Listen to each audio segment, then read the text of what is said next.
All right, Midwest must do. So I am going to, it's called the Yellow Cat Cafe. I woke up, it's kind of a rainy, cloudy day, rainy, cloudy Sunday. So I immediately think to myself, diner. I don't know what it is. I don't know if it's because I miss the days when I used to watch Riverdale. Great show. However, I'm going to a diner. I'm so excited about it, and it's real close. It's local. It's in South Bend. So let's check it out.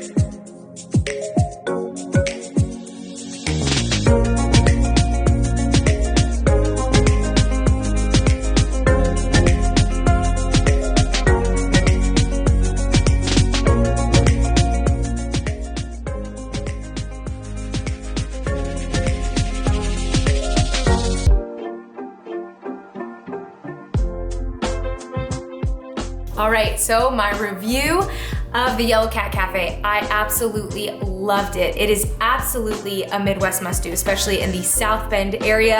And it's probably a continued Midwest must-do because I imagine that I will go back. I loved the diner. It was so cute and perfect, and the food was incredible. And I especially loved all the people that I met, the workers as well as the other customers. Everyone was so kind and welcoming, and I had a great experience. So I cannot recommend it enough. The Yellow Cat Cafe, it's definitely a must-do. And that's a wrap.